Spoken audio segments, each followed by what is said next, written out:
Sa nakaraang video ay natapos tayo kung saan ay nagkakandara pa na sinalubong ng Wudang Sect Elder ang ating bida na si Yonjuka, at tinatanong na kung talaga ba na nagtungo ito sa kanya upang makita. Nang makalapit naman siya dito ay agad siyang tinawag ng isa, at sinabi na mabilis na siyang kumuha ng mga damit na masususuot nito, agad naman siyang pinasalamatan ng Wudang Sect Elder. Ngunit sabi nito na wala lamang iyon para sa kanya, dahil ang kinakatakot lamang niya ay ang makita siya ng ibang mga disciple na walang damit. Sinabihan naman siya ng ating bida na hindi naman dapat itong nagtungo sa kanya ng may pagmamadali. At mukhang nasasabik siyang makita ito, na masaya naman na sinang-ayunan ng elder, sabi pa nito habang papaalis na wala siyang kahit na anong nabalitaan papatungkol sa kanya kaya naman ay inakala niya na nalimutan na ng ating bida ang kanilang pinag-usapan na pagdalaw, kaya naman na ngayon ay nandito na siya ay dadalhin siya nito sa lugar na kung tawagin ay ang Jinmo Palace. Sa nangyari ay napatanong naman ang ating bida na kung anong klaseng lugar naman iyon. Sa isip naman ng naiwan ay nagtataka ito sa mga nangyayari, kaya naman makalipas ng ilang sandali ay agad itong nagtungo sa kanilang Wudang Sect Leader at sinabi na ang kanilang elder ay may kinatagpong kung sino na mula sa labas. Sabi pa nito na ang dumating na mula sa labas ay isang bata lamang, at bukod pa doon ay nagkandara pa ito upang batiin lamang siya at hindi na nagawang magbihis bago gawin iyon. Sabi pa nito na matapos ng pagkikita ng dalawa ay agad niyang dinala ang binata sa kanilang Jinmo Palace. Sa nangyari ay nagulat naman dito ang kanilang sect leader. Kaya naman dahil dito ay napasabi na lang siya na kahit ang kanilang top disciple ay nahihirapan na makakuha ng pagpayag sa pagtutungo sa Jinmo Palace, kaya naman ay anong dahilan ng elder na si Sage Chonji na papasukin ang isang taong labas sa lugar na iyon. Sinang-ayunan din ito ng isa at sinabi na maging siya ay nahihirapan na intindihin ang nais na gawin ng kanilang senior brother kaya naman ay agad siyang nagtungo dito upang ibalita ang patungkol doon. Sabi pa nito na ayon sa kanyang mga narinig na ang mga martial arts scripture na nandoon ay ang mga humahawak ng kasaysayan ng kanilang Wudang Sect, at kung sakaling nagtungo sila doon upang ipagbigay alam nila sa buong mundo ay maaring humantong ito sa pagdanak ng mga dugo. Kaya naman ay nagbigay ito ng suhestyon at sinabi na kailangan nilang pigilan ang taong labas na iyon sa pagkuha ng mga impormasyon na nakalagak sa lugar na iyon. Sa kabilang banda naman ay agad naman na nakapunta ang dalawa sa Jinmo Palace. At namamangha ang ating bida sa mga nakikita niya dahil sa napakadaming mga aklat ang nasa paligid. Sabi naman ni Sage Chonji na ang lugar na ito ay punong-puno ng mga pinakatatagang secret manual sa loob ng Wudang Sect. At maaari niyang basahin ang kahit na anong naisin nito dito. Sabi naman ng ating bida na hindi siya parte ng kanilang Wudang Sect kaya naman ay tinanong niya ang elder na kung ayos lamang ba na gawin niya ang bagay na iyon. Sabi naman ni Sage Chonji na naiisip niya na ang rason kung bakit siya nagtungo sa kanya ay may kaugnayan sa martial arts, kaya naman ay dinala niya siya sa lugar na ito. Dahil dito ay napasabi naman ng ating bida na gaya nga ito ng kanyang inaasahan. At totoong hindi siya ordinaryong tao, napasabi naman ng elder dito na kung ano pa ba ang kanilang maaring mapag-usapan bukod sa martial arts. Bukod doon ay nagawa nitong mapaliwanagan ang taong nagtungo sa kanya upang paslangin.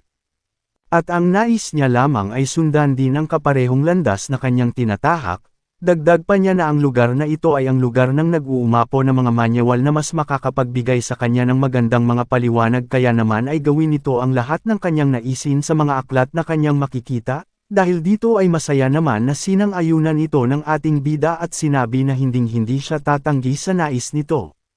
Matapos naman na makapaghanap sa iilang mga aklat na nasa kanyang harapan, ay napatanong naman ang ating bida na kung maaari ba siya nitong matulungan sa paghahanap sa mga librong may kaugnayan sa telekinetic spirit sword technique. Sa nangyari ay nabigla naman ang elder at muling tinanong si Yonjuka na kung tama ba ang kanyang pagkakarinig na ang hinahanap nito ay ang telekinetic spirit sword technique. Dahil dito ay masaya itong napasabi na hindi ito humihinto na sepresahin ang matandang kagaya niya, at mukhang nagawa na nitong maabot ang level kung saan ay maaari na siyang makagamit ng telekinetic spirit sword technique. Sabi naman ng ating bida na hindi niya magawa ito ng maayos ngunit alam niya kung papaanong gawin ito, Matapos ay tinanong siya ng Elder na kung sa papaanong paraan naman niya nagawang matutunan ang telekinetic spirit sword technique. Matapos na may kwento ng ating bida ang patungkol sa mga nangyari sa kanya ay napasabi naman ng Elder na hindi nito inasahan na magagawa niyang kalabanan ang Righteous Heaven Sword Master. Sabi naman ng ating bida na hindi niya magagawang matawag na pakikipaglaban ang bagay na iyon dahil sa bigla siyang tumakas noon. Sabi naman sa kanya ni Sage Chonji na may iilang mga tao lamang sa martial world ang may kakayahan na matapatan ang espada nito, at ang malaman na nagawa nitong makipagpalitan ng atake sa isang iyon ay talagang labis niyang hinahangaan ito, kaya naman ay walang dapat itong ikahiya sa nangyari. Malungkot naman na napasabi ang ating bida na walang paraan para magawa niyang matalo ang matandang iyon gamit ang kanyang martial arts, dahil sa nagawa na din niyang gayahin at gawin ang telekinetic spirit sword technique. Ngunit hindi ito gumagana gaya ng kung ano ang inaasahan niya, kaya naman ay napapaisip na siya na sukuan na lamang ang patungkol doon. Sabi pa nito na matapos ng kanyang pakikipaglaban sa Dark Spectral Sect, ay bigla na lang na nagbago ang kanyang isip, dahil nang malapit nang mamatay ang Strength Demon na kanyang nakaharap ay bigla na lang itong nagbago bilang isang halimaw na kahit kailan ay hindi pa niya nagawang makita. At matapos nun ay ang kanyang mga atake ay hindi na naging epektibo. Sa nangyari ay nabigla naman ang Elder na si Sage Chonji sa narinig nito na may kakayahan ng mga iyon na magpalit ng kanilang mga anyo bilang isang halimaw. Bukod pa doon ay sinabi nito na ang kanyang mga pag-atake ay naging wala ng epekto sa mga ito. Sabi naman ni Yonjuka na naging maswerte pa siya dahil sa mayroong teknik siya na gumana sa mga ito upang magawa niyang mapatamba ang Strength Demon. Ngunit sabi nito na ang problema ay isang hamak lamang na 10-headed demon soldier ang isang iyon, at upang magawang matapatan ang mas malakas na 100-headed demon soldier, ay kailangan niya na mas maging malakas pa kumpara sa kanya ngayon. Sa nangyari ay napasabi na lang si Sage Chonji na kung ang mga sinabi nito ay totoo, ay ang problema nila sa Dark Spectral Sect ay mas mapanganib pa kumpara sa kanilang inaasahan, at ang mga sinabi nito ay talagang mahalagang impormasyon. Kaya naman sabi nito na sasabihan niya ang lahat sa Wudang Sect upang magawang makapaghanda ng mga ito, nang bigla naman siyang tinanong ng Wudang Sect Elder na kung ano naman ang dahilan kung bakit naisipan na nitong magtungo sa ibaba ng kabundukan ng Mount Wufeng. Sabi naman nito na nais niyang makalanghap ng sariwang hangin sa ibang lugar at umasa na makakakuha siya ng mga aral sa kanya. Dagdag na tanong pa ng Elder na kung siya lamang ba ang bumaba sa kabundukan ng Mount Wufeng. Sabi naman ng ating bida na kasama niya ang matandang si Shim Yanggak. Sa nangyari ay nagtaka naman ang Elder na kung bakit hindi niya kasama ito dito ngayon. Kung umabot ka na sa parte ng video na ito ay maari lamang na i-click ang like at super thanks sa baba bilang pagsuporta. Maraming salamat. Sa kabilang banda naman sa lugar ng Wudang, ay napapasabi si Yanggak na ngayon ay bibilanggan niya ang mga tao sa Wudang Sect na mayroong galit sa kanya. Ngunit sabi nito na kalimutan na niya ang bagay na iyon dahil sa hindi na din niya naalala ang patungkol doon, matapos ay napasabi siya na ito pala ang dahilan kung bakit sinasabi ng ilan ang kasabihan na ang kung sino na nasaktan ay hinding-hindi makakalimot, ngunit ang nanakit ay madali lamang makalimot. Sa lugar naman ng ating bida ay masayang napapasabi ang Wudang Sect Elder na maganda ang naging desisyon nito na pagbaba sa kabundukan ng Mount Wufeng. Sabi naman ng ating bida na bukod doon ay madami na din ang nagbago sa kanilang Mount Wufeng hideout, dahil ang halos sa kanyang mga kapatid sa bandido ay umalis na sa kabundukan, dahil sa ang orihinal na dahilan lamang nila kaya nandoon sa lugar ay ang mabuhay lamang, at wala nang rason para sa kanila ang magtagal pa sa lugar na iyon. Sa nalaman ni Sage Chonji ay napasabi na lamang siya na mukhang ang Bandit Union ay sa huli ay nawala ng mga talentadong mga martial artist. Ngunit para sa kanila sa Order Sect Martial World, ay ang pagdating niya ay isang biyaya. Sabi naman ng ating bida na wala siyang dapat na ikabahala para sa matandang pinuno ng bandido, dahil sa labis naman siyang malakas upang walang hindi kayanin na kahit na ano. Matapos ay napatanong naman ang Elder na kung matapos ng sa Heaven Sword Master, ay mukhang nagawa din itong makipagpalitan ng mga pag-atake sa isang Shattering Heaven Demon Lord, at ang makalaban ang dalawa sa top 10 greatest masters at magtungo dito nang wala man lamang kahit na anong bakas ng pinsala ay labis siyang pinapahanggan nito. Sabi naman dito ni Yeonjuka na kung ang dalawang iyon ay kakalabanin siya ng buong lakas ay nakakasigurado siya na hindi niya magagawang makaligtas doon ng buhay, at matapos na makalaban niya ang mga ito, ay bigla na lang na naisip niya ang patungkol doon, na kapag ang mga kalaban na kanyang makaharap muli sa hinaharap ay kasing lakas ng dalawang iyon, ay ang kanyang kasalukuyang lakas ay walang kakayahan na protektahan ang kahit na ano. Sabi naman sa kanya ng elder na hindi nito kailangan na mapanghinaan ng loob, dahil sa masyado pa naman siyang bata at mas lalakas pa kalaunan, bukod doon ay hindi naman na siya nag-iisa pa. Ang kanyang mga kapatid sa Mount Wufeng hideout na kanyang pinrotektahan, ay ngayon ay magiging ang kanyang kalakasan. Sabi pa nito na kapag mayroong magpakita na kalaban na kapag siya at ang kanyang mga kasama ay mahirapan, ay hindi magdadalawang isip ito na tulungan siya. At alam niya na maging ang Shattering Heaven Demon Lord ay ganun din ang nararamdaman nito para sa ating bida, kaya naman ay hindi nito dapat na intindihin ang mga patungkol sa kanilang mga kaaway na kanyang kakaharapin. Dahil dito ay napasabi na lang si Yeonjuka na ngayon na hindi na siya nag-iisa ay labis siyang natutuwang marinig ang lahat ng iyon. Ngunit sabi nito na mayroong mga problema ang minsan ay kailangan na mag-isang kinakaharap. Kaya naman ay naiintindihan niya ang mga hinaing nito ngayon, matapos ay sinabihan niya ang ating bida na kung bakit hindi nito ipakita sa kanya ang natutunan niyang telekinetic spirit sword. Agad naman na sinang-ayunan ito ni Yeonjuka ngunit sinabi niya sa elder na hindi nito kayang makontrol ang kanyang lakas, kaya naman ay wala siyang kasalanan kung sakaling masaktan man niya siya. Matapos na sumang-ayon ni Sage Chunji ay agad naman na silang lumabas. At mula doon ay agad naman nang sinimulan ng ating bida ang pagpapakita sa elder ng kanyang natutunang teknik, ang telekinetic spirit sword, at sinabihan niya ang elder na sa ngayon ay nagagawa lamang niyang magawa ang teknik sa ganitong level.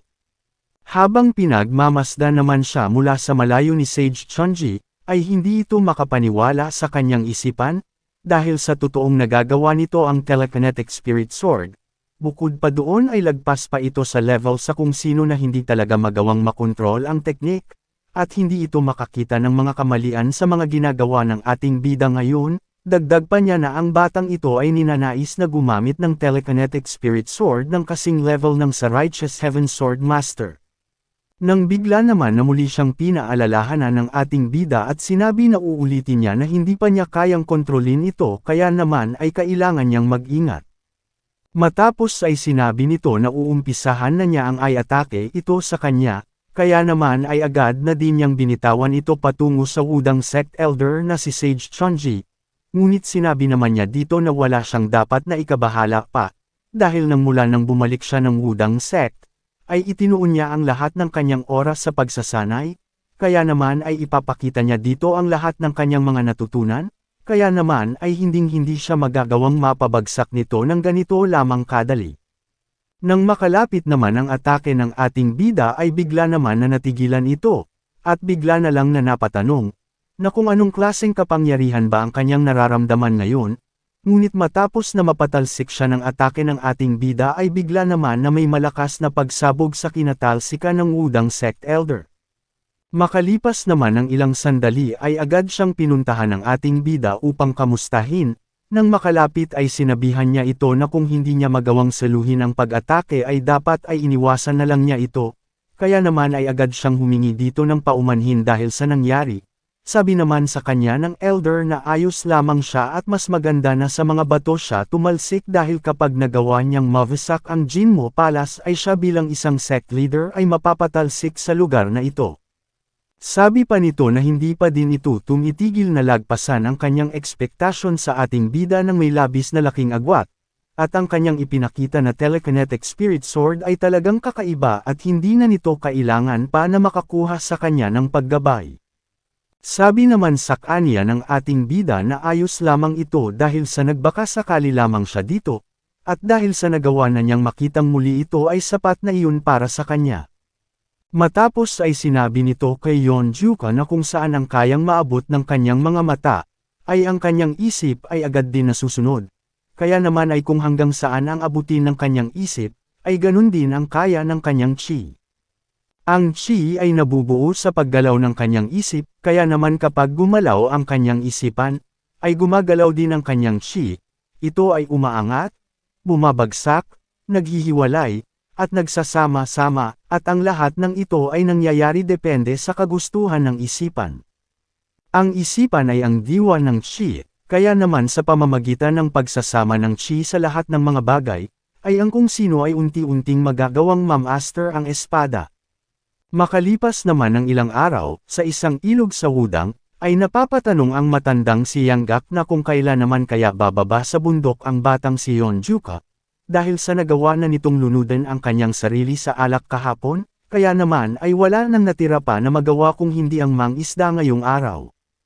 Nang bigla naman itong natigilan ng may maramdaman itong huli, kaya naman ay mabilis niyang iniangat ito, ngunit bigla naman siyang nagtaka dahil sa ang isdang kanyang nahuli ay parang napakalakas, dahil dito ay bigla naman na naputol ang kanyang panghuli. Nang bigla naman na may espada na papalapit sa isda na muling babalik sa ilog, at matagumpay na natuhag ito, sa nangyari ay namamangha naman ang matandang si Yanggak, at bigla na pahinto nang napagtanto niya na ang teknik na ito ay pamilyar. Nang bigla naman siyang tinanong ng ating bida na kung ang isda na ito ba ay papakuluan niya o di naman kaya ay iihawin, dahil sa ang mga pagkain na mayroon sa Wudang ay talagang hindi niya gusto. Sa kinaroroonan naman ng Wudang Sect Elder ay agad naman siyang pinuntahan ng kanilang pinuno at sinabi niya dito, na kahit siya na isang sect leader ay personal na humihingi ng pagsang-ayon nito upang makausap lamang siya, at lagi siya nitong tinatanggihan. Subalit ngayon ay tumanggap ito ng isang bisita mula sa labas, at nakakaramdam siya ng kaunting lungkot dahil doon, at base sa mga marka nito sa katawan ay mukhang nakipag-sparring ito sa kanyang bisita. Sabi pa nito na mukhang ang dumating ay talagang isang napakahalagang bisita. Nahihiya naman siyang binati ni Sage Chonji at napasabi na mukhang hindi niya sinasadya na makaramdam siya ng ganun sa kanya. Matapos ay masaya naman itong napasabi na ayos lamang siya, subalit hindi nito pinansin ang mga disciple na nais na matuto mula sa kanya, habang may inaasikaso na mula sa labas ng may labis na paggalang, kaya naman ay tinanong nito si Sage Chonji na kung hindi ba na mas malulungkot ang mga iyon dahil sa ginawa niyang ito ngayon. Bukod pa doon ay kahit siya pa ay isang elder, ay ang Jinmu Palace ay ang lugar na hindi nito dapat na basta-basta lamang na inilalantad mula sa mga taong labas, at alam naman niya na alam din ng elder ang patungkol doon, ngunit mukha yatang labis na importante ang kanyang bisita upang kalimutan na lamang ang batas nilang iyon. Nang bigla naman na napasabi ang elder na kung naalala pa ba nito ang utos na ibinigay nito noong nakaraang taon. Sa isip naman ng pinuno ng Wudang Sect na kung ito ay nakaraang taon na ay malamang na patungkol ito sa bagay na may kinalaman sa Wanzhou Merchant, kaya naman ay napatanong ito sa elder na kung ang tinutukoy ba niya ay ang mga bandido na mula sa Bandit Union na nagawa siyang matalo, na agad naman na sinang-ayunan ni Sage Chonji at sinabi na ang kung sino na bumisita sa kanya ngayon ay walang iba kung hindi si Yeonjuka ng Ten Wufeng Elites. Sa isip naman ng sect leader na natatandaan pa niya ang pangalan na sinabi nito noon na Yeonjuka, dahil sa sinabi nito sa kanya noon na dahil sa batang iyon ay nagawa na niyang maabot ang Realm of the Three Poles Union. Bukod sa pagiging greatest masters, ay halos kaunti lamang ang nakakagawang tapatan ng Wudang Sect Elder, ngunit ang batang bandido na sinasabi nito ay halos nasa batang edad pa lamang ay nagawang matalo ang kanilang Wudang Sect Elder. Dahil dito ay tinanong naman niya ang elder na mukhang nakagawa ito ng isang matinding pagkakamali, dahil sa dinala nito dito ang isang bandido na mula sa Bandit Union, at sa loob pa mismo ng sagradong lupain ng Wudang Sect, ang Jinmu Palace. Masaya naman na sinabi ng elder na wala itong dapat na ipag-alala sa mga nangyari, dahil sa ang batang si Yeonjuka ay malinaw na nagsanay ng Daoist martial arts, at hindi ito kung sino na magtutungo sa landas ng mga evil sect, ngunit sabi naman nito na kahit pa ganun ay isa pa din siyang miyembro ng Unorthodox Bandit Union, at kapag nalaman ng ilan sa martial world ang patungkol dito ay ang mga ito ay labis na magagalit. Sabi naman sa kanya ni Wudang Sect Elder na kamakailan ay labis niyang inaalala ang patungkol sa mga kumakalat sa paligid na mga balita patungkol sa Dark Spectral Sect, at kung ang Nangang Bayuk na isa sa mga greatest master, ay hindi nagkataon lamang na natalo, ay ang ibig sabihin lamang nito na ang kapangyarihan sa likod ng mga ito, ay nagawa ng malagpasan kahit pa ang sa mga 9 sects. Kaya naman, higit kailanman ay kailangan nila ng malakas na bayani upang ipagkaisa ang lahat ng puwersa bilang iisa, tulad ng kung paano ang Sword King at ang Moonslashing Swordsman ay nagawa noon. Sabi naman ng sect leader na kung ang iminumungkahi ba nitong bayani ay ang binatang si Yonjuka, na sinang-ayunan naman ito ng wudang sect elder. Sabi naman nito na naiintindihan niya na labis niyang pinapahalagahan ang batang iyon, ngunit sabi nito na kahit pa ganun ay hindi nito dapat na hinayaan ang binatang iyon na makapasok sa kanilang Jinmo Palace, na kung saan ay ang kanilang pinakatatagong lihim sa wudang ay naruroon. Sabi naman sa kanya ni Sage Chonji na makakasigurado siya na kahit isang libro ay walang binasa ang ating bida sa loob ng Jinmo Palace. Dahil dito ay napatanong naman ang sect leader na kung ganun ay anong rason nito kung bakit niya dinala ang batang bandido na iyon sa lugar na ito. Sabi nito na sa totoo ay intensyon niya talaga na ipakita dito ang mga scripture sa loob ng Jinmo Palace, ngunit bigla na lang na nagbago ang kanyang isip, dahil sa may itinuro itong pinakapambihirang sword art na kanyang nalalaman, ito ay ang mga talata ng Heavenly Evasion Sword Technique. Sa nangyari ay nagtataka naman dito ang kanilang pinuno. Sa isip nito na ang sword technique na iyon ay ang legendary sword Immortal Ludongbin, na nagawang natutunan mula sa Sage Hualong Zenrin. Kahit na ito ay ipinasa ng mga disciple nito sa kanilang wudang sect, sa Mount Hua sect, at sa Quanshan sect, ay walang kahit na sino ang nagawang may master ito, at naiwan na ang teknik na iyon ay tanging nalalaman lamang nila, ngunit hindi magawang makamit. Kaya naman sabi nito na kung talagang nagawa nito na may bahagi ang sword technique essence sa batang iyon ay ang ibig sabihin lamang ay tama ang elder sa kanyang mga sinasabi. Kaya naman ay sinabi nito na mukhang labis na pinagdudahan nito ang elder, sabi pa nito na nagawa na nitong masanay sa ginagawa nitong sound judgment, at mukhang nag-aalala siya ng walang dahilan, kaya naman ay pagkakatiwalaan nito ang desisyon ng elder na si Sage Chunji para sa usaping ito.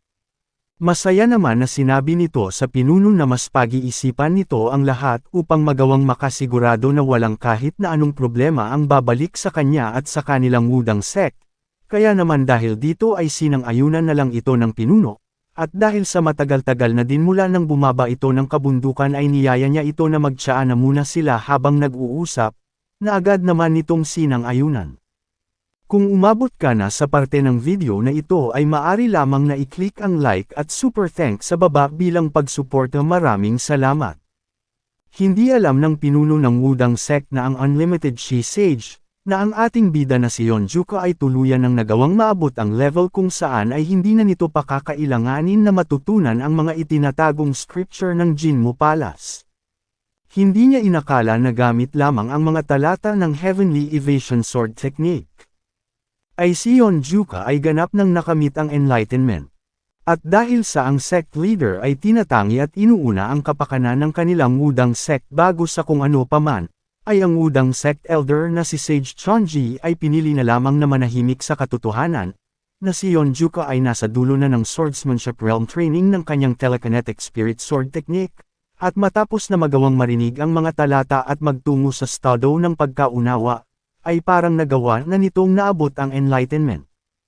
Habang naglalakbay namang muli sila Yonjuka, ay tinanong naman siya ng matandang si Shimyanggak na kung ano ulit ang pangalan ng sword technique na binanggit nito. Sabi naman dito ni Yonjuka na ito ay ang Heavenly Evasion Sword Technique. Dahil dito ay napasabi na lang ang matanda na mukhang isa itong hindi kilalang pangalan at mahirap din itong bigkasan para sa kanya. Sabi pa nito na kung talaga ba na ang Sword Immortal Ludongbin's Technique ay ipinasa sa wudang sect, Mount Hua sect at sa Quanshan sect, at gamit ang napakapambihirang sword technique na iyon, ay bakit tanging ang itinuturo lamang nila ay ang Taiji Sword, Plum Blossom Sword at ang Infinite Sword Technique. Sabi naman sa kanya ng ating bida na ilang beses pa ba niyang uulitin dito ang kanyang sinabi, na imposibleng mamaster ito, dahil sa sinasabi nila na walang katawan ng kung sino ang magagawang makayanan ang ganong klaseng martial arts. Bigla naman na napasabi ang matanda na kahit pa ganon ay nagawa nitong may master ang teknik na iyon kahit pa nang matapos lamang na marinig ito. Sabi naman dito ng ating bida na ang kung ano ang kanyang pagkakaunawa ay maaring iba sa kanilang mga nalalaman, at ang tangi lamang niyang ginawa ay ang pakinggan ang bawat mga talata. Sabi pa nito na hindi siya nagpasya na magtungo sa Wudang sect upang matutunan ang Heavenly Evasion Art, ngunit nagpapasalamat naman ito dahil sa mas naging mahusay na siya sa paggamit ng kanyang telekinetic spirit sword technique nang dahil doon, at para sa kanya ay sobra na ito sa sapat. Matapos na pahintuan ng ating bida ito patungkol sa mga bagay na iyon, ay agad naman niyang tinanong ito na kung gaano pa ba kalayo bago nila magawang makarating sa bayan ng Kaifeng. Sabi naman nito na base sa takbo nila ay bago maggabi ay makakarating na sila doon. Dahil dito ay napasabi na lang ang ating bida na maganda ito, dahil ang ibig sabihin lamang nito ay magagawa niyang makita ang kanilang pinuno sa bandido ngayong araw. Sabi pa nito na hindi na niya alam kung gaano katagal nang huli niyang makasama ito, kaya naman ay nasasabik na siyang makita siya, at kung malaman nila na siya ay nasa kanyang paglalakbay sa martial world, ay nakakasigurado siya na magugulat ang mga ito, si Pang Hangnam, at si Tak Hyangnim. Sa lugar naman ng kanilang pinuno ay nasa hindi ito magandang kalagayan, dahil dito ay agad naman siyang pinapabalik ng kanyang mga anak at ng kanyang asawa, ngunit sabi naman nito na huwag na nila siyang alalahanin, at magtungo na lang sila sa loob ng kanilang tahanan dahil sa masyadong delikado sa labas at hintayin na lang sila nito sa loob. Nang bigla naman na nagsalita ang isa at sinabihan ito na mukhang nais niyang maging matatag sa harap ng kanyang pamilya, at sinabihan ito na kung agad na lamang siyang umuwi ng araw na iyon, ay wala sana siya sa sitwasyong niyang ito ngayon, at tinanong na kung bakit ito gumawa ng gulo at paigisiin ang buhay na mayroon siya, dahil ngayon ay magagawa na niyang mapaghigantihan ang kanilang namayapang kasamahan na kanyang pinaslang. Sabi naman nito na ang totoong gumawa ng gulo ay hindi siya kung hindi ang kanilang kasamahan, dahil sa ito ay nagwala sa isang brothel at inatake ang isang babae doon, at bilang isang gwardya sa lugar na iyon ay hindi naman niya hahayaan na tumayo na lamang at manood sa mga nagaganap. Sabi pa nito na nais pa sana niyang resolbahin ng mapayapa ang lahat, ngunit ang kasamahan nito ang naunang umatake at gumamit ng nakakamatay na teknik kaya naman ay wala na siyang nagawa kung hindi ang labanan ito. Sabi pa nito na dahil sa kailangan pa niyang asikasuhin ang kanyang kasamahan, ay hindi na nito pa nagawang matignan ang kalagayan ng babae ng oras na iyon, at ang kawawang babae na iyon na wala pa sa edad na 20, at walang ibang magawa kung hindi ang magtrabaho doon upang magawang mabuhay, ay namatay. Sabi naman nito na dahil lamang sa walang kwentang babae ng isang brothel ay nagkakaganito na siya, at ang babae na kagaya nun ay madali lamang bilhin gamit ng isang pirasong pilak, ngunit ang halaga ng mandirigma na kanyang pinaslang ay nagkakahalaga ng 12 ng pilak. Kaya naman habang papasugod ay sinabi nito sa kanya na ngayong araw ay pagpipirasuhin niya ito sa maliliit na piraso, at kukuhanin nito ang kanyang pamilya, kayamanan at ang kanyang mga ari-arian upang magawang makapagbayad sa nawala dito. Sa isip naman nito ay napapasabi siya na nasa hindi siyang magandang sitwasyon. Dahil ang mga bastardo na ito ay masyadong madami upang magawa niyang tapatan ng mag-isa at bukod pa doon ay labis na siyang napinsala, kaya naman sabi nito na para sa kanyang mga huling sandali ay nais niyang maprotektahan ang kanyang asawa at mga anak, ngunit hindi niya magagawang mawala ng mga ito matapos nilang muling magkita. Kaya naman ay napapatanong siya na kung talaga ba na magagawa niyang maprotektahan ang mga ito. Nang bigla naman siyang natigilan dahil sa may kung sino ang dumating, at sinabi na ang kanilang ikalawang kapatid sa bandido na si Tak Go-myung, ay naparito upang tulungan siya, sabi pa nito na nais pa sana niyang magtanong na kung ano ang nangyari sa lugar na ito ngunit kailangan muna niyang linisin ang mga kalat na nasa paligid. Matapos ay sinabihan naman niya ang mga ito na kung anong lakas ng kanilang loob na guluhin ang isa sa 10 Wufeng elites at mukha yatang nais na ng mga ito ang mamatay. Napasabi naman ng kanilang mga kaaway siya pala ang tinatawag nilang Tak Go-myung na laging nakasunod sa kanya na parang isang anino, at papaslangin din naman niya ito, at mabuti na lamang at hindi na siya pinahirapan pa na makita siya. Matapos ay tinanong naman nito ang kanilang pinuno na kung ayos lamang ba ito, ngunit bigla naman siyang nagtaka, dahil sa nakikita nitong reaksyon ng kanilang pinuno. Sabi nito sa kanya habang mukhang parang awang-awa sa kanyang sarili na dahil sa nagpunta ito ay labis siyang nagpapasalamat, ngunit sinabihan naman siya nito na iaayos nito ang kanyang sarili, dahil sa walang dahilan upang ang kanilang kapatid na si Yeonjuka ay magpapakita na lang bigla sa lugar na ito.